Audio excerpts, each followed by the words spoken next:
Siva media நண்பர்கள் அனைவருக்கும் வணக்கம்.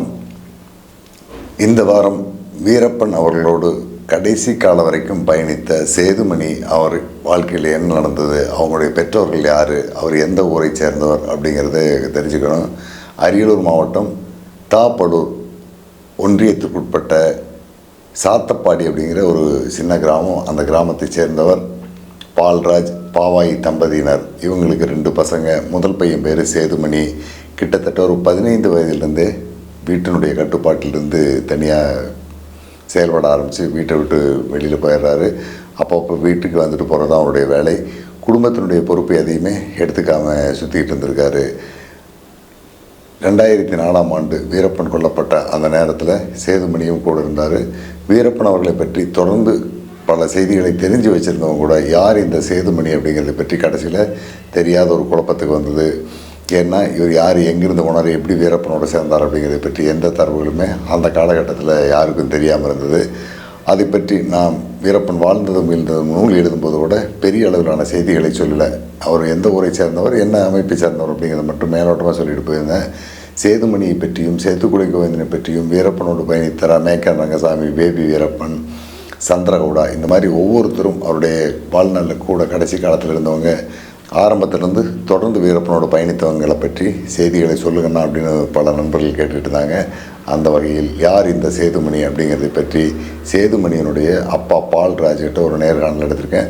அந்த நேர்காணல் தொடர்ந்து ஒரு 3-4 நாட்களுக்கு வரும். பாருங்கள், பால்ராஜ் என்ன சொல்கிறாருங்கிறத கேளுங்க. சேதுமணியினுடைய அப்பா பால்ராஜ் இன்னும் அந்த சாத்தப்பாடி கிராமத்தில் இருந்துகிட்ருக்காரு. ஆனால் சேதுமணி கொல்லப்பட்ட 2 அல்லது 2.5 ஆண்டுகளுக்கு பிறகு அவங்க அம்மா பாவாயி மன உளைச்சலுக்குள்ளானவங்க அந்த நிலையிலேயே இறந்துடுறாங்க. ஏன்னா சேதுமணி மேலே அவங்க அம்மா அளவு கடந்த அன்பு வச்சுருந்துருக்காங்க. பையன் கொல்லப்பட்டு விட்டான் அப்படிங்கிற தகவலுக்கு பிறகு மனதளவில் சிதைஞ்சு போனவங்க மீள முடியாமலேயே இறந்து போனதான் அவங்க அப்பா பால்ராஜ் சொல்கிறாரு. சேதுமணியினுடைய அப்பா பால்ராஜ் பாவாயி தம்பதியினருக்கு சேதுமணி முதல் பையன். 2ஆவதாக செல்வமணின்னு ஒரு பையன் இருந்திருக்கான். சேதுமணியோட ஒரு 2 வயது குறையவன் அந்த பையன். இவங்க சேதுமணி வீட்டை விட்டு போனதுக்கு பிறகு குடும்ப பொறுப்பு முழுவதும் எடுத்து கவனிச்சிட்டு இருந்திருக்காரு.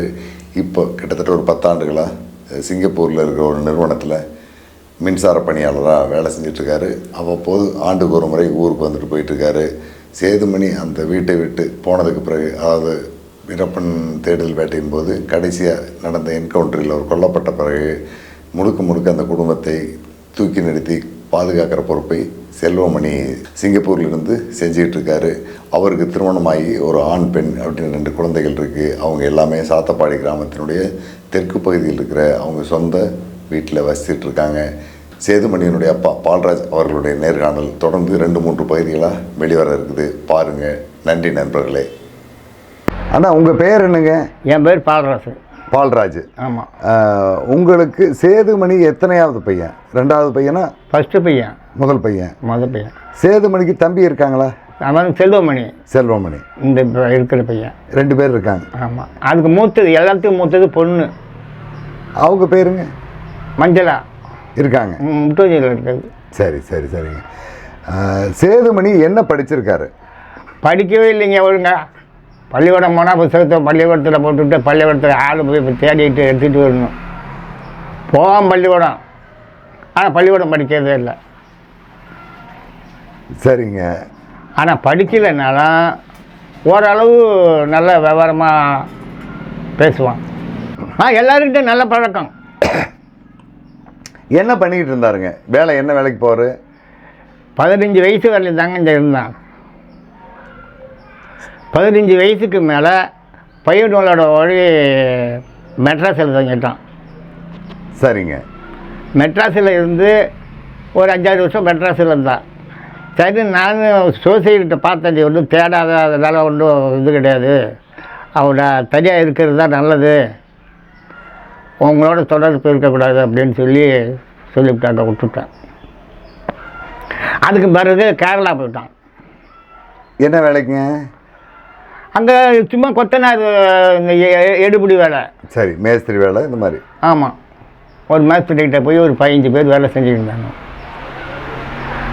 இடையில நானும் போய் அங்கே ஒரு 40 நாள் இருந்தேன். கேரளாவில். பையன் வேலை செய்கிற இடத்துலயே நீங்களும் போய் இருந்திருக்கீங்க? நானும் அங்கே இருந்தேன் அவனுடைய. அப்புறம் அறுப்பு இருக்குதுங்க, ஒரு ஏக்கர் நடவு இருக்குது, இங்கே விவசாயம் இருக்குது. அதுப்பா நான் போய் இது மாதிரி அறுப்பு இருக்குன்னு வர்றேன்னு சொல்லி வாட்டிவிட்டான். அறுப்பு இருக்க வரேன்னு கடைசி கட்டத்தில் நீங்கள் ஊருக்கு போட்டுவிட்டான். இங்கே வந்துடுறீங்க? ஆமாம், நான் வந்துட்டேன். திருப்பி நான் போனேன், இந்த அறுவடைலாம் முடிச்சுக்கிட்டு நான் திருப்பி போனேன். போயிட்டு பணம் அர்ஜெண்டாக ஒரு 5000 தேவைப்பட்டது. இவன் அந்த மேஸ்திரிகிட்ட ஒரு 5000 பணம் கொடுங்க, எங்கள் அப்பா ஊருக்கு போகணும், ஒரு வாரம் இருந்தான்ப்பா சொன்னேன். அவர் மேஸ்திரி என்ன பண்ணார், நீ படிச்சிருக்கியான்னு கேட்டார். ஏதோ ஒரு அளவு தெரியுங்க அப்படின்னே, தமிழில் ஒரு அளவு தெரியும் அப்படின்னு. அவர் ஒரு புக்கை எடுத்து கொடுத்தாரு. அந்த புக்கை பார்த்தா இவன் 50,000த்துக்கு கொஞ்சம் வாங்குறான். ஆனால் அவரோட 8 வருஷம் அவர்கிட்ட வேலை செஞ்சிருக்கான். சேதுமணி அந்த மேஸ்திரிக்கிட்ட 8 வருஷம் வேலை செஞ்சுருக்கான். ஆனால் இங்கே காசு 10 காசு இங்கே அனுப்புனது கிடையாது. ஆனால் 50,000 ரூபாய்க்கு மேலே வாங்கியிருக்கான். வாங்கி இவனு ஒரு 5-6 பசங்க அங்கே அவனோட செட்டாக இருந்தவன் ஆந்திராவில் போய் இந்த பைப் போடுற பேப்பர் மில் இருக்குங்கள, அதை போய் பேசியிருக்கானோ 1.5 லட்சம் 1.60ன்னு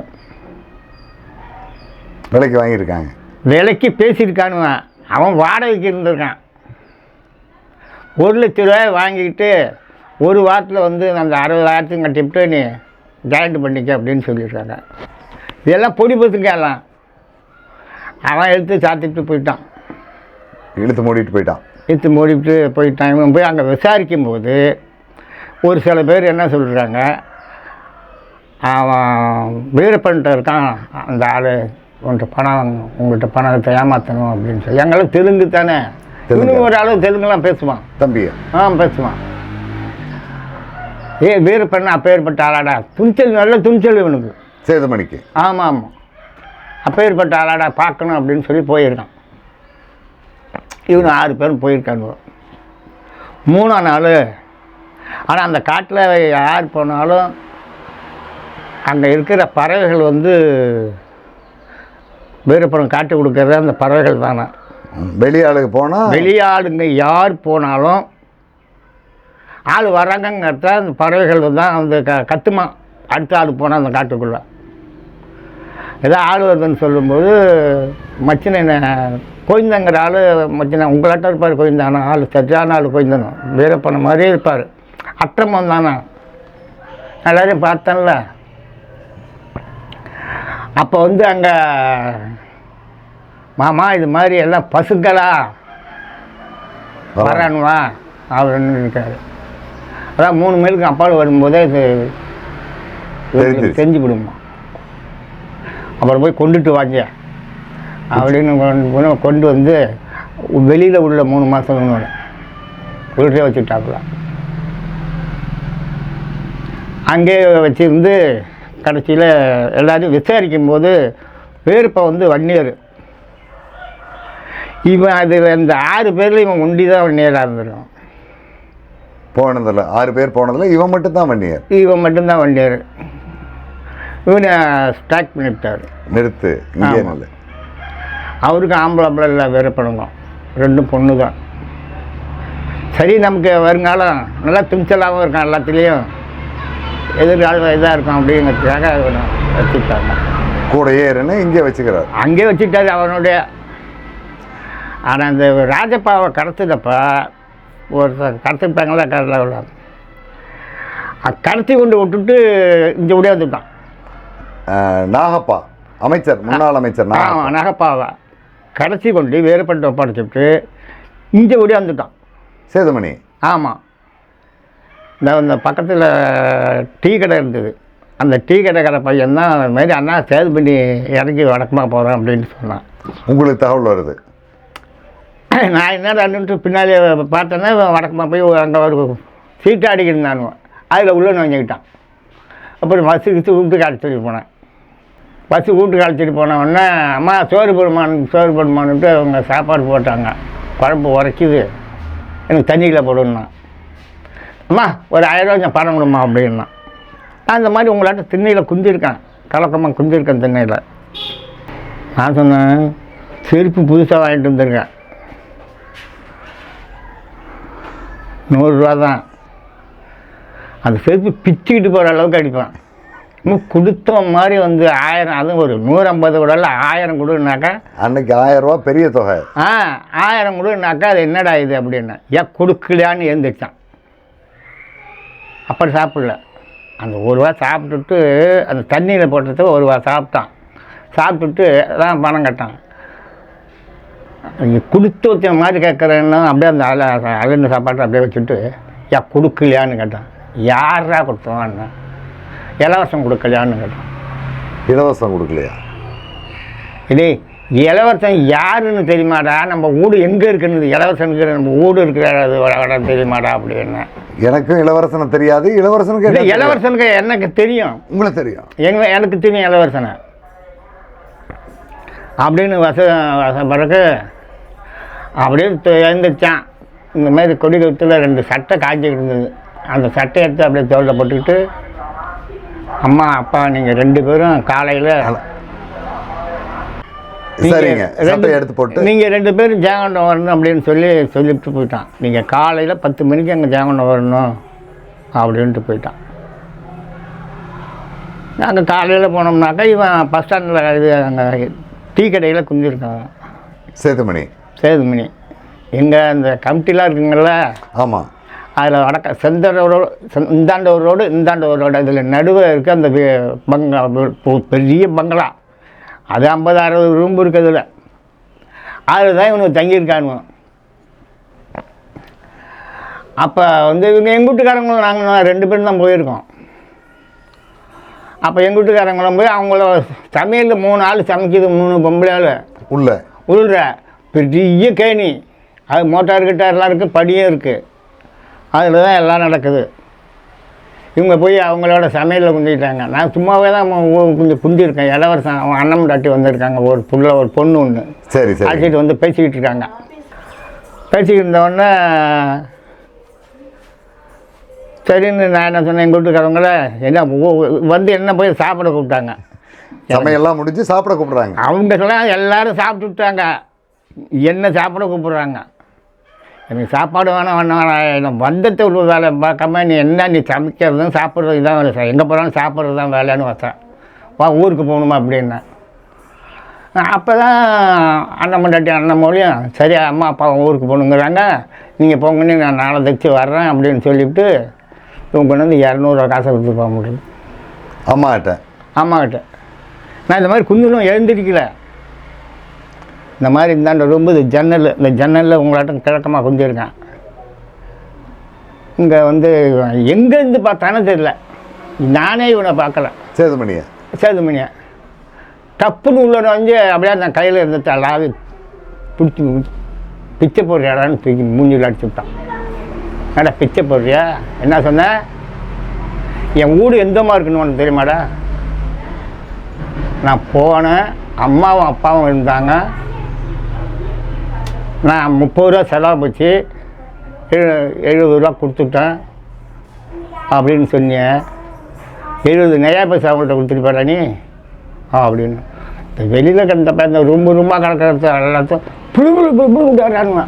எனக்கா பயமாயிடுச்சு. உங்கள்கிட்ட பணம் கொடுத்தது இளவரசனா? எங்களுக்கு பணம் எங்கே கொடுக்காங்க, ஏமாத்திட்டாங்க. இல்லை, அந்த 200 ரூபா கொடுத்தது யாருங்க? 200 ரூபா கொடுத்து இளவரசன் எங்கள் வீட்டுக்காரவங்கள்ட்ட. அதனால இளவரசன்கிட்ட சண்டைக்கு போகிறாரு. இளவரசனை இன்னதுதான் இல்லை பேசுகிறாங்க சேதுமணி.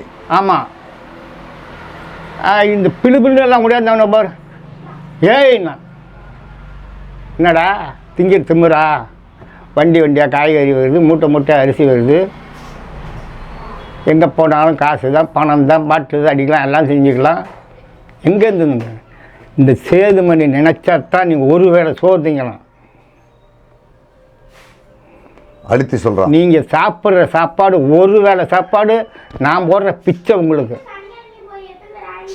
இல்லை முடியாதுங்களா, அடிச்சுட்டீங்களா, வாங்க நினைஞ்சா அப்படின்னு. அதுக்குள்ளே எல்லோரும் சமைச்சுட்டாங்க, பொங்கடா அவனை ஒரு அமைச்சு விட்டாப்புல. எனக்கா ஒன்றும் சொல்ல முடியல. திருப்பி எங்கள் வீட்டுக்காரங்களும் என்னையும் கையில் பிடிச்சி இட்டுக்கிட்டு வாங்க அப்படின்னு சொல்லி கூட்டு வந்துட்டான். ஒரு பின்னாலேயே ஒரு பையன் வந்தான். அவன் கொண்டாந்து எங்கள் வீட்டுக்காரவங்கள்ட்ட 300 ரூபா கொடுத்துட்றான். ஏன்னா அன்றைக்கி கொடுமை தீபாவளி 2-3 நாள் தான் இருக்குது. இருக்கும், தீபாவளி பக்கமாக இருக்குது, தீபாவளி பக்கமாக இருக்குது. அதனால் இவங்க வாங்கிட்டு வந்திருக்காங்க. அவன் இப்போ வந்து எங்களை பஸ்ஸில் ஏற்றிக்கிட்டு குந்திருக்கான். அங்கேயே பஸ்ஸு எடுத்த பிறகு தான் டாட்டா காமிச்சிட்டு போகணும். அவன் வேறு பஸ்ஸில் போயிட்டான். அந்த இன்னொரு பை அவன் அதே வண்டி நேராக இதுக்கு போயிட்டான், மலைக்கு. ஆனால் அவனை கொஞ்ச நாள் சாவாமல் வந்திருந்தான். ஆனால் பணம் வந்திருக்குங்க, இங்கே சாத்தமாடிக்கு பணம் வந்திருக்கு. ஏன்னா நான் அம்பாபதி கேட்டு பிரசிடண்ட் சொல்கிறாரு, அம்பாபதி பிரசிடண்ட்டு அம்பாடகன். அப்பா பணம் வந்தது, என்கிட்ட தான் வந்தது பணம். அதாவது என் மச்சின்ச்சி அங்கே இருக்கான்னு சொல்லி தகவல் வச்சு அவன்கிட்ட கொடுக்க சொல்லி வந்திருக்கு. போலீஸு கூட பணத்தை கொடுத்து பிடிக்க முடியாமல், ஆளை பிடிச்ச முடியாமல் அப்படிங்கிற சந்தேகத்தில் அம்பாழகன் அதெல்லாம் இங்கே இல்லை, நேராக சாத்தம்பாடிக்கு போங்க அப்படின்னு சொல்லிவிட்டாங்க. ஆனால் சாத்தம்பாடி வரையிலும் பணம் வந்துச்சு, அது மட்டும் தெரியுது. யார்கிட்ட கொடுத்தாங்க, என்ன பண்ணாங்க, எது பண்ணாங்கங்கிறது அது மட்டும் விளங்கலை. அது அப்படியே தெரியும். அன்னைக்கு பார்த்தா தான் சேதுமணி, அதுக்கு பிறகு நீங்கள் பார்க்கல? அதுக்கு பிறகு நான் பார்க்கல. அதுக்கு பிறகு பணமாக பார்த்தேன். அந்த சேதுமணி இங்கே வந்துட்டு போய் 1.5 வருஷம் இருக்கும் சேதுமணி சார்.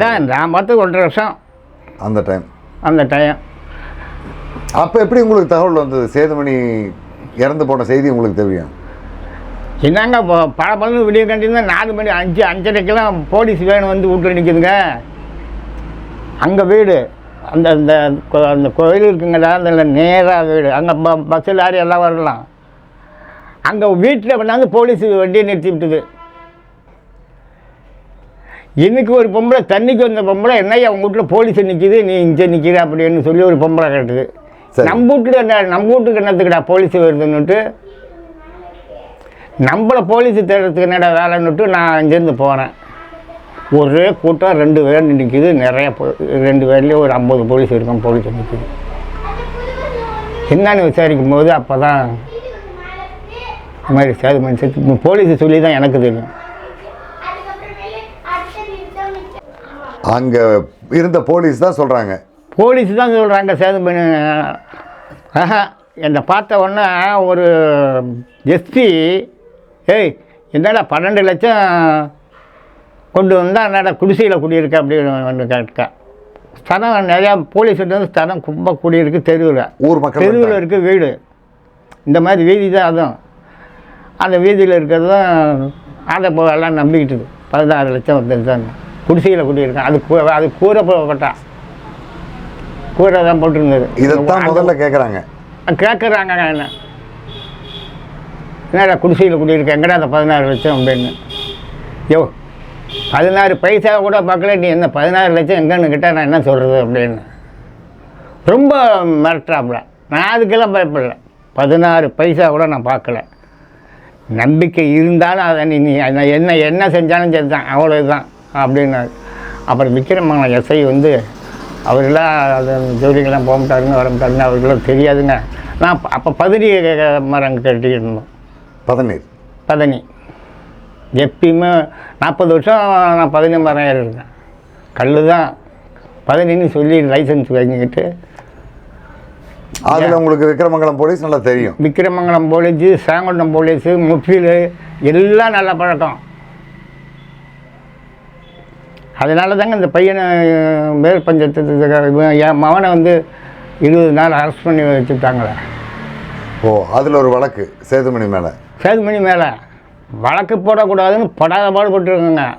எதிர்காலம் போடுங்க ஐயா, கும்பிட்டுருக்கோம் ஒவ்வொருத்தனுக்கண்ணா போட்டாங்க. ஆமாம்.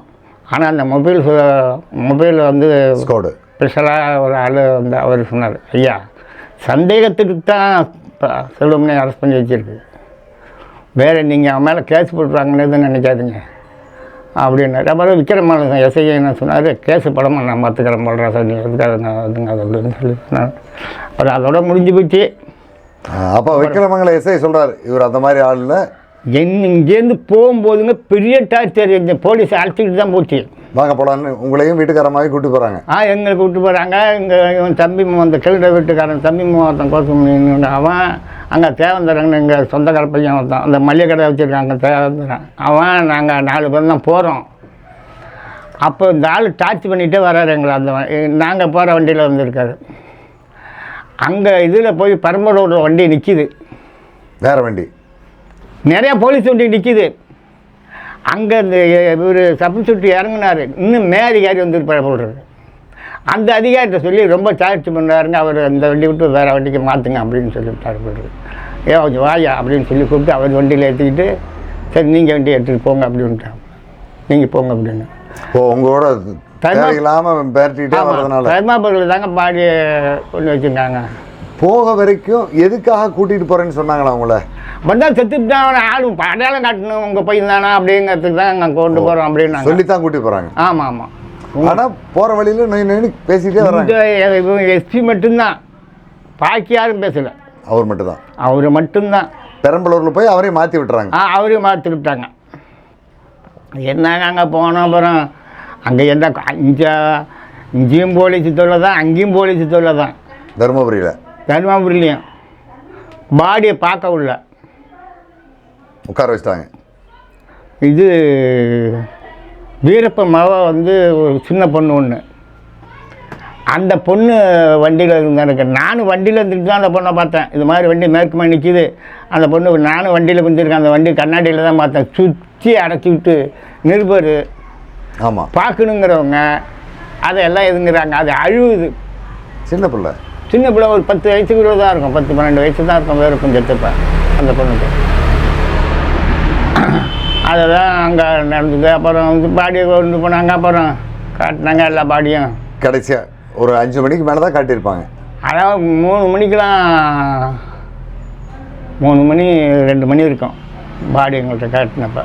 பாடியை காட்டி அப்புறம் எங்களுடைய வண்டியில் பாடியை ஏற்றிக்கிட்டு எங்களுடைய அந்த பாடியை அங்கே நாங்கள் பாடி எங்கள் பையன் தான் சொன்ன பிறகு ஏற்றிக்கிட்டு இங்கே வந்து தான் பெரிய நெலி. இரவு 11 மணி ஆகிடுங்க உங்களுக்கு. இங்கே இரவு 11 மணி ஆகலைங்க. இங்கெல்லாம் 7 மணிக்கு 7:30 இங்கே வந்து அடக்கம் பண்ணுது. போலீஸு சொல்ல தான் அப்பயும் இங்கேயும் ராட்டி எடுக்க விடல. அவன் தலையறைக்கும் சுற்றி வர விடல. ஒன்றும் செய்ய விட சடங்கு செய்ய விடல. நானும் இந்த பரியாரி பையன் சரிங்க பண்ணுறவங்க 2 பேரும் தான் நிற்கிறோம். தலையாரி நிற்கிறாப்புல. அவன் தலையாரி சொல்லி பார்த்தான், கேட்கல. அவன் சத்தம் போட ஆரம்பிச்சுட்டான். பாடியை கொண்டாந்து ஒப்படைச்சுவிட்டுங்க, உங்கள் வேலை முடிஞ்சு போச்சு. நான் தலையாரியா நீங்கள் தலையாரியா? அப்போ ஒரு அதிகாரி பக்கத்தில் நின்று இருந்திருக்காரு. அந்தாண்ட அவர் காதில் இருந்து அவர் இங்கே வாங்க ஐயாலாம், என்ன அங்கே உங்களுக்கு என்ன வேலை? நீங்கள் சுற்றி தான் நிற்கணுமே தவிர நீங்கள் என்ன போய் அங்கே வேலை செய்கிறீங்க அப்படின்னு சத்தம் போட்டார். அதோட இது விலையை வந்துவிட்டாங்க. நாங்கள் வேலை செய்யறதுக்கு விட்டாங்க. அப்புறம் எல்லாம் முடிஞ்சு எல்லாம் பேரும் வந்துட்டாங்க. வந்தும் போலீஸ் போகல. உங்கள் சமூக வழக்கப்படி எரியூட்டுவீங்களா? எரிவிடுறது தான். ஆமாம், அதன்படி எரிவிட்டீங்க. எரிவிட்டாச்சு. அந்த மருத்துவமனையில் உங்களுக்கு பேக் பண்ணி கொடுத்துருந்ததெல்லாம் திறந்தீங்களா? அப்படியே திறக்காமே? கேசரி கொடுமை அதெல்லாம் கேட்காதுங்க. அவன் தலையாரி இந்த கட்டிலாம் அவுத்துட்டான். கொடை வெளியே வரும். தைக்க கீழே ஒன்றும் இல்லை.